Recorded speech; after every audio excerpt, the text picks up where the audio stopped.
Welcome everyone to Mayhemtainment episode 6. I am your host JD, and my special guest for this episode is Bobby Bouchea, the one and only. This is being presented by Mayhem Media and JDEDESIGNz. We're going to talk about football in this episode. Bobby, it's great to finally have you on. Well, thank you. I've been trying to have Bobby on for a long time, but he's been ducking me. Make sure you go visit JDEDESIGNz on Facebook, facebook.com/JDEDESIGNz. That's with a Z at the end of it. I'm wearing some apparel right now. We also have a storefront, bonfire.com/store/JDEDESIGNz, all lowercase, and that's with a Z at the end of it. You can follow Mayhem Media on Facebook, YouTube, and Rumble. Just search for Mayhem Media Inc. Or you can go to facebook.com/Mayhem Media Inc. and click the follow page, hit the like button. Please share out episodes. That will really help us a lot. The music you heard coming in, Marcus Frederiksen plays us in and out of every episode. Check him out at reverbnation.com/Marcus Frederiksen, all in lowercase. And his sister Mia has an apparel that she started in honor of him. Facebook.com/TheHumankind. Make sure you pick up some of that apparel. I'll be wearing my new shirt on the next episode of Mayhemtainment, so look for that, and I'll be displaying that. Our sister show, the Boiling Point Podcast, you can follow them on YouTube, Rumble, and Facebook. They handle politics, world news. Mayhemtainment handles the entertainment and sports sides of things. Our show, After the Dragon, which follows House of the Dragon every Sunday night. I usually get it posted before midnight, so look for that. Check those episodes out. Share them out. Only 2 episodes of House of the Dragon left. And, of course, last but certainly not least, Twitter. You can follow me at MayhemPrez. And that is all of that. 5 minutes later, we're now finally into the real stuff of the episode. Bob, we're going to talk about some of what's happening in the NFL season in this episode. And we're going to start right off with my team, of course, the Eagles, the only undefeated team left in the NFL. Next subject, the Cowboys. Yeah. And after that, no.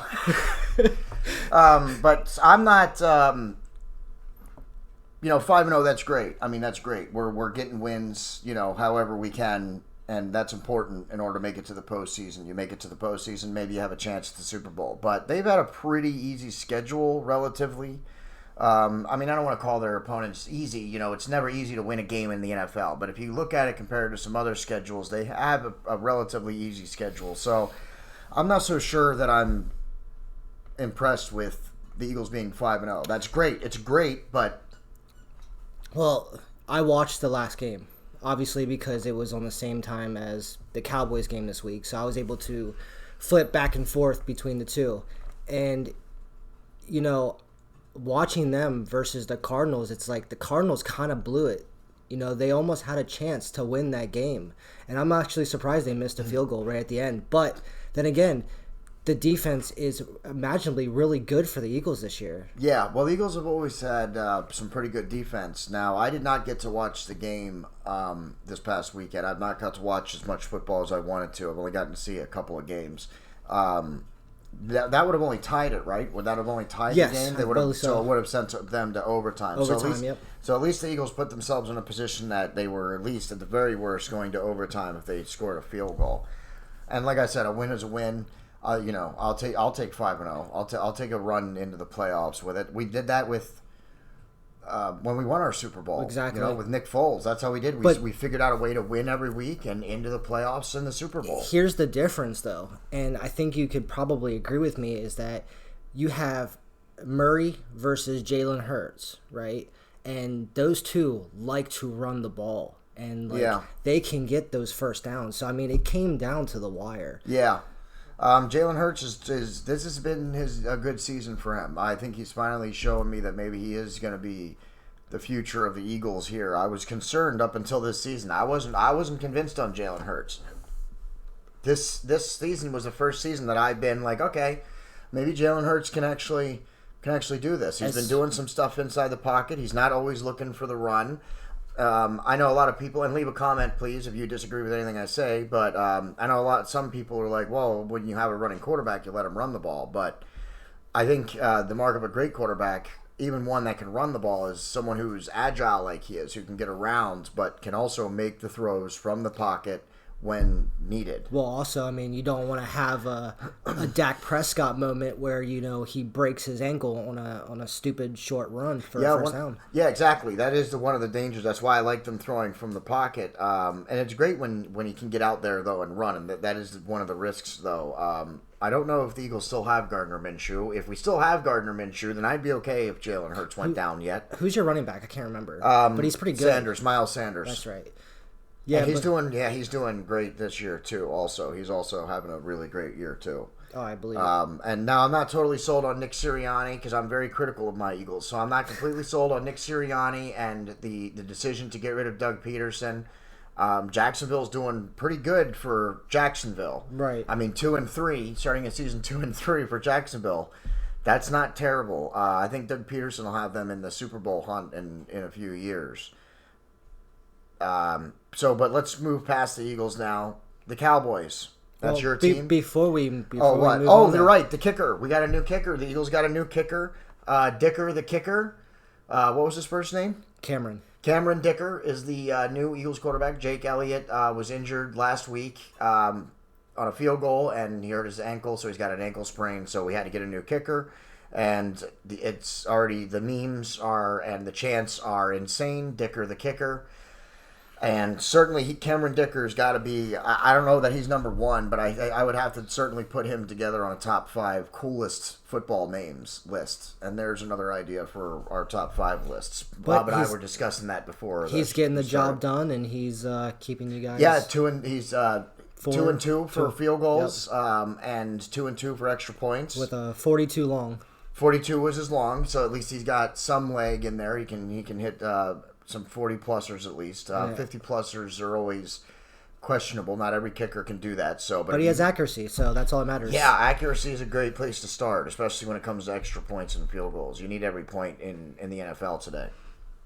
So, all right, we can go to the Cowboys. Yes, sir. Shout out Mizpah for letting me know about Dicker the kicker, or he might not have made it to this episode. So shout out Mizpah. He'll be back on an episode soon. The Cowboys. I think we have to start off with their schedule. The Cowboys schedule? Yeah.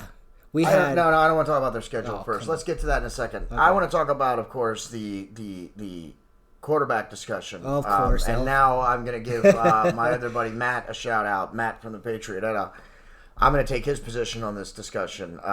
What are your thoughts on Cooper Rush? He looks good. He looks really good. Really? Because his stats say otherwise. Doesn't matter. Oh, okay. Because like you just said with the Eagles, a win is a win. Yeah. Oh, yeah, for wins, but that doesn't make him look good. Okay, so here's where... That's like when people were raving about how we went 1-0 against the Lions. And I'm like, dude, we beat the Lions by a field goal and almost let them make a comeback. That's not something to be proud of. So, I mean, obviously, during last year and, the first couple games this season, like... We've had conversations where I'm like, I wish they would run the ball. Well, yes. And I mean, when you spend that much money on a quarterback like Dak Prescott, they always want to show how well he throws and everything. And you know what? He can throw. He has high stats, high yards. Yeah, he's arguably a top 10 quarterback, Dak Prescott is. True. But do you think he should come back in when he's ready, or do you think Cooper Rush should stay in? So here's the $1 million question. No, I mean, let's not worry about coming back early or anything. I'm saying when he's ready, if the coaches and the trainers clear him, should he be playing that game? 100%. Okay, good. All right, good. See, Matt, I don't have to tear him apart too much. But if you're coming up here and is like, okay, is he ready for the Eagles this week?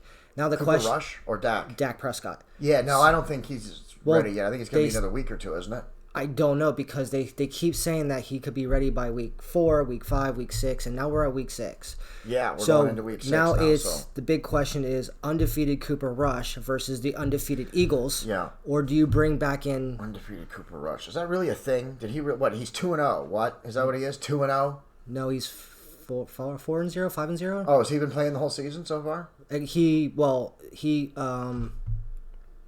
did Dak get injured? At the end of Tampa Bay, first game. The first game. Okay, so so he's played 4 games. Yeah.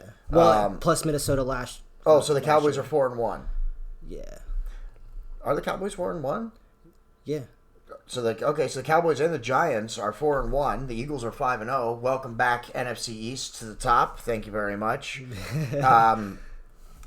I understand. Yeah, a win is a win, and that's great for in terms of the season. But Cooper Rush is not a great quarterback. I have not seen anything in his stat sheet. Like I said, I haven't seen a lot of games, so I have not seen Cooper Rush actually play a game myself. So I'm not speaking firsthand about his play style or what he's capable of. Okay, but according to the stat sheet, he is not at anything. Here's where I'll fight you on the stat sheet just a little bit. He's a fill-in. Just a little bit, okay? He is a fill-in right now. Yeah. Okay, but he's a good fill-in. He's not a great fill-in. Well, you're getting wins, but exactly. But we do agree that Dak Prescott should be back in. So when he's healthy. Yeah, when he's healthy. He's healthy. Yeah. Okay. Keyword. And okay, so here's my thing. Okay, when Cooper Rush drops back, okay, and he's looking for that pass. He has some pretty decent pocket presence, okay, and he's willing to take a hit to get that first down. Yeah, that's great for a guy who has subpar abilities. And Dak was kind of like that, but ever since he broke his ankle, he's afraid to move up. He's afraid to get hit. Do you have some Cooper Rush stats by any chance handy? How many touchdowns did he get in the last game? Remind me.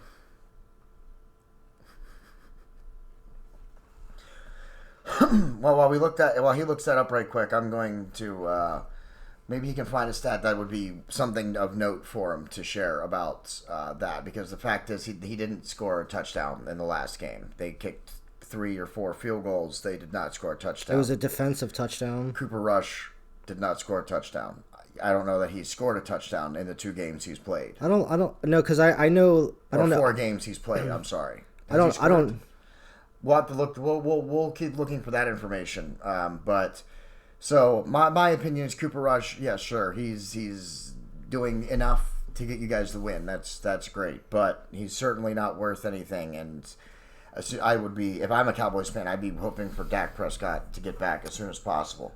Of course, if I was a Cowboys fan, I would likely be orange and live in a different universe. So. And the other problem with the Cowboys, and I have been saying it for the last, I think, 2 or 3 years, 4 years now, is coaching decisions. They're making bad decisions. They're with Zeke and Pollard. They should be running the ball a lot, and they're not with their defense. And Zeke and Pollard, there's no reason that they shouldn't be holding the ball 40 minutes a game every single game, or at the very least, they should be splitting it 30-30. So there's no reason for that, in my opinion. One of the good things is Kerry Jones. Yes. Excuse me. I'm sorry. I agree. I agree. I had a little cough there. I don't like Kellen Moore. I don't like the way he sets up his plays. Like the first game versus Bucks. Okay, I think they ran maybe 10 times, if that.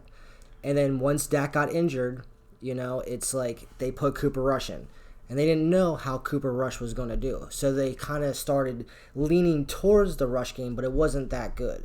And then this previous game, the whole thing was 70% rushing, barely any passing. Yeah. Well, and it was amazing because it's like, again, but the other problem with that is, though, and what you're saying is that that they still didn't get in the end zone. There was a lot of rushing, but the rushing still didn't make it into the end zone. Here's the thing, though, okay? When you have a lead, you want time of possession with that ball. And I understand, they may have not gotten a touchdown with Cooper Rush, but they sure as hell killed a lot of clock because they did establish the run game, and they killed off a lot of the clock. Yeah, and they won, right? Yeah, by... Maybe they were the one, they just beat the Giants past weekend? Rams. Oh, it was the Rams this past weekend? Okay, so they just beat the Rams. Well, the Rams are not doing, they're looking pretty... I'm telling you, trading, the trade between the Rams and the Lions, their quarterback Stafford, for I'm totally drawing a blank on the ones the Rams traded away, so I'm sorry about that. But I think that was a bad trade for both teams. Both the teams are still, actually the Rams suck now. The Rams were doing good. The Lions will always be terrible. Yeah, I don't know how to help the Lions. But I wouldn't even know where to begin. The best thing is, though, is that our defense has only held 1 passing touchdown or 1 rushing touchdown The whole Yeah, oh, your defense is on fire. Yeah, your defense is on fire. You definitely owe a lot of your success without Dak to the defense. Exactly. Because Cooper Rush would not be in a slugfest without it. He can't hold it in I a agree. slugfest. I probably would agree with that until I see it personally. Like, I don't think he can. His stats say that he's not capable of a slugfest. That's what his stats say. I mean, I'm only going on stats, not on what I saw. I haven't been able to see a Cowboys game yet. Anything else on the Cowboys you want to talk about? I mean, Jerry Jones. Yeah, he sucks. He needs to retire, and like, you know, one of your previous episodes, you said he just needs to go away and step away for many years. Just like 5 or 10, or never come back. So I mean, obviously, it's going to be Jalen Hurts versus the Cowboys defense. I don't want to be on now. Listen, the Cowboys' defense is stiff and stout. Certainly, I'm not going to deny that. And what's his name? The corner. Who's your guy? Micah Parsons. Micah Parsons. Yeah. And now, no. Yeah, he's Lawrence? the end. He's the defensive end. Who's your corner? The corner, number 7. Oh, not number 11. Number 7. What's his name? Diggs. Diggs. Yeah, he's the Diggs brother. So it's definitely going to be a matchup with Diggs. You know, then you got Micah Parsons and Lawrence on. I think that's going to be the offense and defense, the Eagles' offense against the Cowboys' defense. I think that's going to be a great matchup. And a big shout out to the safety, Wilson. He is going nuts. He is crazy. I think he leads in tackles right now. Well, the Cowboys' defense has got very strong, and you're right. It'll likely come down to Jalen Hurts. Is he capable of finding some holes in that defense and exploiting them? I think it's going to be a really good game. Yeah, I think so too. I think they're going to hopefully the Eagles will rush the ball a little bit. I think rushing the ball against the Dallas D will at least give you some potential openings in the passing game, because you're not just going to pass against the Cowboys. Like the thing that the Cowboys, one thing they have is the defense, and you're not just going to run against them, and you are not just going to pass against them. Exactly. You are absolutely not. You have to incorporate both if you want to beat the Cowboys. That's the only way to do it. And I think, and I hate to say this, I really do hate to say this, but, you know, with your running back and you know, with your QB, like, I do think you guys have a very good opportunity to beat us. Yeah, because I think at most the best you can hope for is that Jalen Hurts throws an interception and you guys get a pick 6.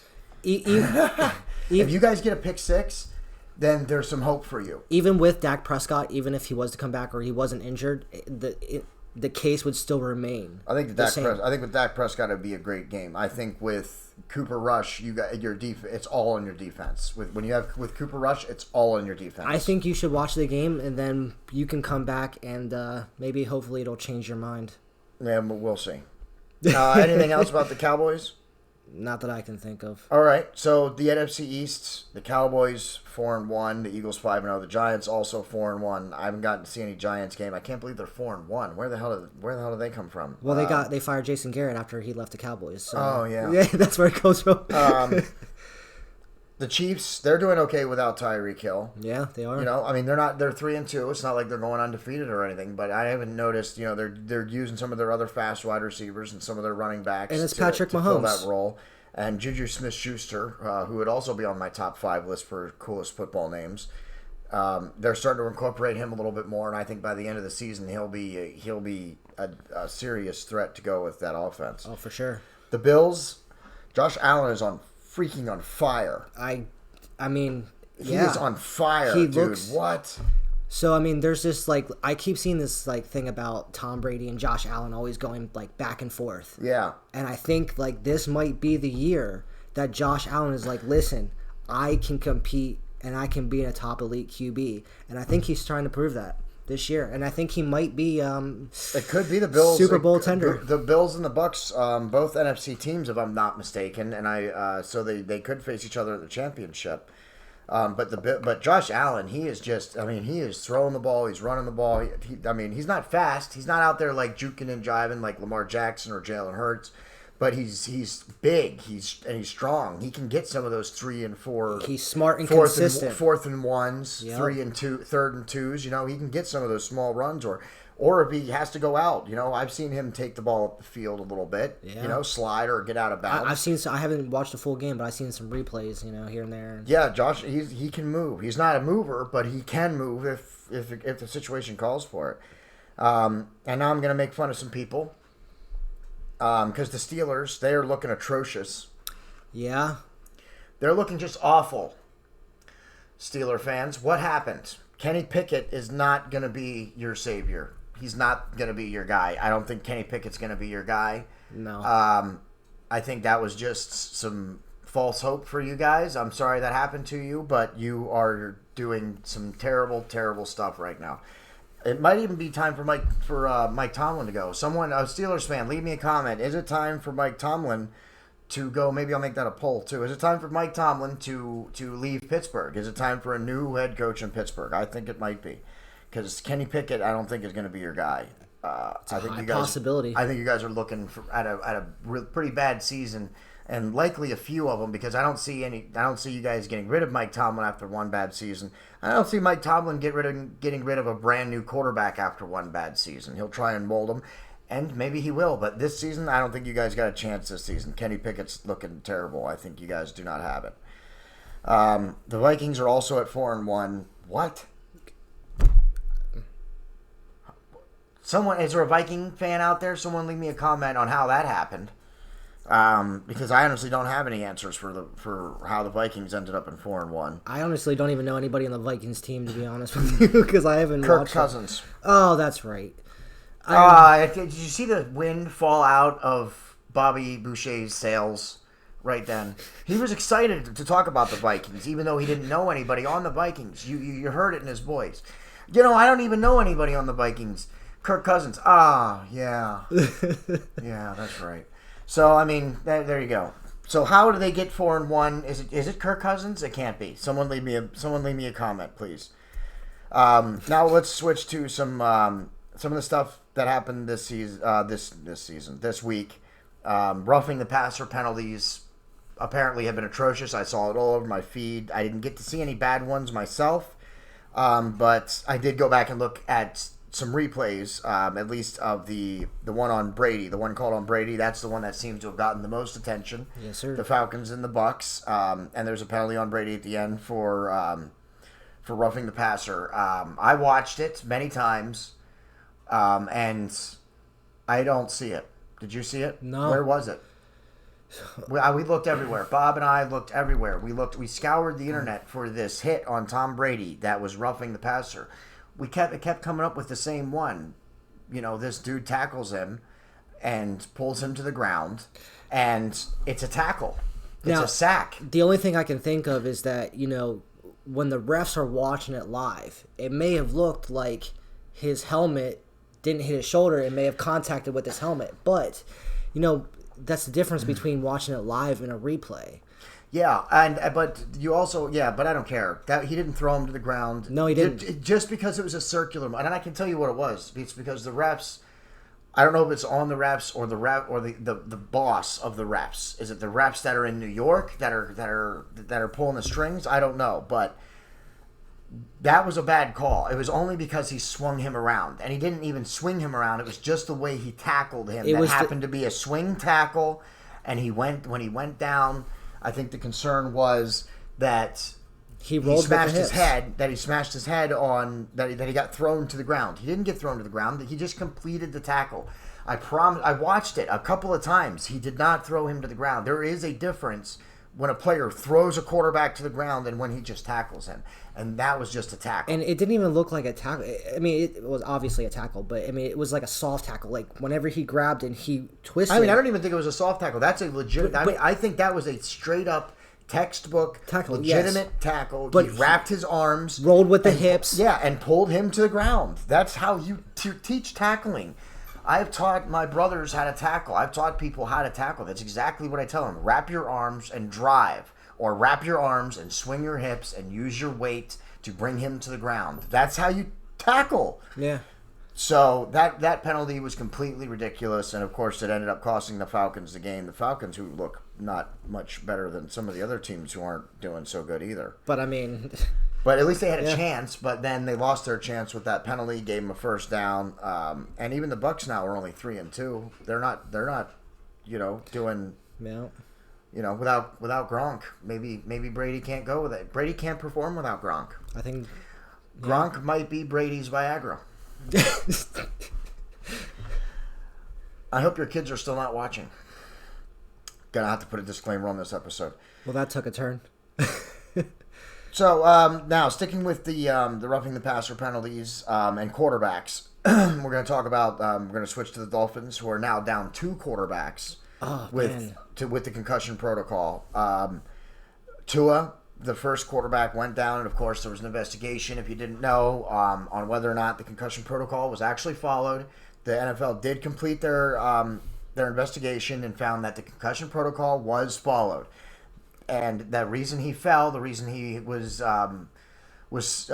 stumbling and stuff, he claimed was from a back injury, and according to the NFL's investigation, that is why he stumbled.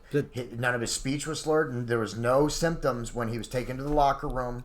I read that they didn't even do anything to look into his back injury that he was claiming. They just allowed him to... Yes, that's true. That's true. No, I mean, not this week. Not after the concussion. Right. They did when he injured it, but no, they didn't go and look at it as back this week. But they now have added a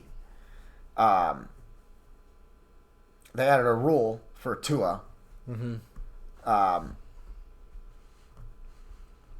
That changes the concussion protocol. So if any of these symptoms, even stumbling, even if it's due to a back injury, you have to be cleared by a neurosurgeon. Like they added a whole new set of like protocols and stuff to strengthen their concussion protocol, which I don't have a problem with. I don't have a problem with keeping players safe. But there's only so much you can do. To keep them safe. You can if you have a concussion, if someone gets injured on the field, then yes, there should be whatever precautions should be taken, and a player should not be put back on the field unless they can absolutely play. Absolutely, but you're never going to fully prevent injuries on the field. Right. You can prevent them from getting worse. But do you think they should have let him play in the next game, or do you think that was questionable? Well, no, because he cleared the concussion protocol, and everything says that he actually didn't receive that he didn't have a concussion in the first game. So in the 25th against the Bills, that's when the Dolphins beat the Bills. That was the Bills' only loss was to the Dolphins.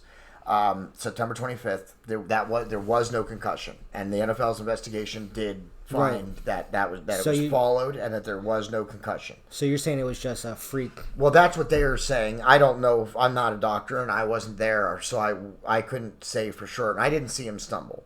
What I did see was the second concussion in the September 29th game against the Bengals. And that's what keeps him under concussion protocol right now. And he's likely going to be under that for a few more weeks, I would imagine, at least. Right. Now, that hit, let's talk about that hit for a minute, because that was atrocious. That was a horrendous hit. You don't ever want to see something like that in football. For sure. Ever. He was knocked out cold. If you haven't seen it, go look it up. Don't let your kids see it. Yeah. It's like a boxer getting knocked out, or a fighter in UFC.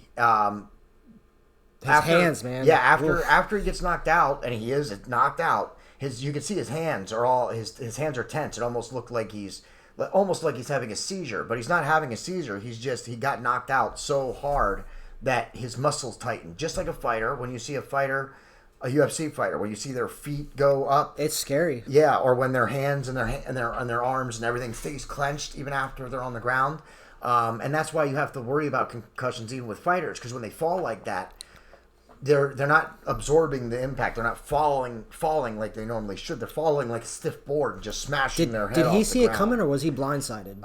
He just got hit. I believe he saw it coming. He just got hit and knocked to the ground, and the way he fell, his head bounced off the ground, and he was out. Because I can remember, so... Yeah, he was out. That happened on the 29th against the Bengals, and yeah, he was certainly out. You could tell his hands, and they brought the card out for him, as they should have, because that's the reason the announcers were so freaked out when it happened, was because that's not something you normally see in football. Like I said, that's something, was it you that said that to me about how terrible it looked? And I said, no, It doesn't. It's not. Oh, yeah, it was. Yeah. So Bobby Bouchea hit me up after we had watched it and stuff. and was like, man, did you see how bad it was? And I was like, I mean, yes, it's bad. Certainly it's bad. It signifies, when you get knocked out like that, it certainly signifies neurological damage. Let's be clear about that, okay? Certainly it's bad. But it's not any different than what some UFC fighters and what some boxers have gotten when they've gotten knocked out. It definitely looked worse on the replay than it did in live. Yeah, and when that's what happens when you get knocked out to that degree, your body tenses and stiffens up, and that's what his hands were. If he didn't have shoes on, his toes would have been all arched up, just like a fighter that you see in UFC. So yes, terrible concussion, very bad, and he will likely be out for many more weeks yet. But in terms of severity, it is bad. It's bad, and you don't ever want to see someone take a head injury like that. But fighters take head injuries like that also. So it's not like something that's totally unprecedented or totally unseen in the world of sports. In full contact sports like MMA, UFC, and boxing, you will see people knocked out like that. And it's crazy because it's like, they have all these rules that try to prevent that. Yeah, but you just can't. You can't prevent it. Yeah, you can't prevent every injury, and you're not going to prevent every injury. And the NFL shouldn't try and prevent every injury. You'll end up messing up the game. You're just not. When you sign on to play football, you're potentially going to get injured. It's potentially going to be life or career ending. It could potentially change your entire life. You can be severely injured. And you have to know that going ahead of time. If you're not willing to accept those risks, then you shouldn't be putting on a helmet and pads and going out onto the field. Now the problem is that the Dolphins they then lost their second string quarterback, Teddy Bridgewater. He's under the new Tua concussion protocol, and Bridgewater the hit didn't look bad. We watched the hit, and the hits are very different between Tua and Bridgewater. It's just the way their head hit. But it doesn't matter. It's all about it doesn't matter if they hit their head. If their head hits the ground the wrong way, it's just the way it is. There's no other way. Yep. Around it. Any hit can be a potential concussion hit, which is why we bring up that you can't just protect everybody, because if you start trying to change the way people hit, you're going to make it where people can't hit, and then the quarterback's just going to have be free to stand in the pocket. Does anybody like flag football? Yeah, exactly. That's where. Yeah, if you're not careful, that's where you're going. Now the problem is I don't like this for Bridgewater because he's had a number of concussions in his career. Yeah. Yeah, I think this is like four or five. Four, I think four, yeah. So I don't like this for Bridgewater. I think he's a decent enough quarterback. I don't know if I don't think I'd go out and get Bridgewater as my starter. But if Bridgewater was available, I would certainly pick him up as a second or third string quarterback. Yeah, wasn't he main QB for the Vikings? Yeah, for a couple of seasons. Yeah, for many seasons. Yeah, he was. I don't think he's a good starter. I wouldn't really put my team on his shoulders, but he's a great second string. He can come in, carry the team for a couple of games. He can get it done. He can get it done from behind center. And so he's a good quarterback. That's a great example because that's kind of how I feel about like Cooper Rush. Same thing, He's, I think he's pretty good. I think Teddy Bridgewater is much better than Cooper Rush. I think Teddy Bridgewater is miles better than Cooper Rush. So I don't agree with that. I'm saying from the standpoint of like he's a good backup. Yeah, Cooper Rush is on my practice squad. Bridgewater can be my backup, but Cooper Rush is on the practice squad. Let's be clear. Well, hopefully he changes your mind next week. Yeah, I'll try and see if I can catch the Cowboys game and see if he does, anything, because he went 120 yards or something, and it was a run game. No touchdowns. Yeah, it was a run game. It was. Yeah, it was like 80% run. Yeah. How many? Finally, yards for the first. How many yards did they get? It doesn't matter. You should look that up. How many yards did Zeke and Pollard get? Doesn't matter because it was 0 touchdowns. Actually, it was one. Pollard ran that. Pollard 50-yard. A 50-yarder. Of course, it was a 50-yarder because the Cowboys. It's the problem with the Cowboys is coaching. It's coaching. It's decisions. It's play calling. It's all the coaches. I agree to that. Look for an in-depth article I'm going to write on America's Tribune about the what's happening in Miami with the Dolphins and their quarterbacks. I'm going to be writing an article on that and the concussions and going over the new concussion protocols. So look for that, americastribune.com. I write sports articles for them when I have time. I haven't been able to write as many lately, but I do have a number of them up. Go check them out. Last thing I wanted to ask you is, do you think the Dolphins season is over? Down 2 quarterbacks. We don't know when Bridge. I mean, they're concussion protocol, so we don't know when Bridgewater. We don't know when Tua will be coming back. There's no way to know. Here's my main question: is who's in now? I don't know the third string quarterback's name. We don't even know if he's going to be the starter. The coach wouldn't say that he's going to be the starter. So we have no idea who the starter for the Dolphins are going to be. So that's why I ask: is their season over? They don't even know. Did it even start? They didn't even know who their quarterback's going to be. They're not that bad, but I mean they're not that good either. So did it? No, it really depended a lot on Tua. Tua is really key to what they wanted to do. That's why I think their season's pretty much done for. With Tua out and now Bridgewater out. I don't know. I think it's a long shot at best. If they make the playoffs, I'll be impressed. That'll be some stuff if they make the playoffs. Make sure you check out our After the Dragon series, After House of the Dragon, Sunday nights. We get it posted by midnight. Ms. Pie and I will also be doing an episode after season 1 ends of House of the Dragon, where we'll be connecting the two series, Game of Thrones and House of the Dragon. We're going to connect some of the houses and draw lines, the lineage, so that way we can see where we're at for people who are interested in getting an overview of where we're at in the overall Game of Thrones universe. And, of course, check out our sister show, the Boiling Point Podcast, on Facebook, YouTube, and Rumble. Marcus Frederiksen is going to play us out. Check out his music, ReverbNation.com/Marcus Frederiksen. That's the end.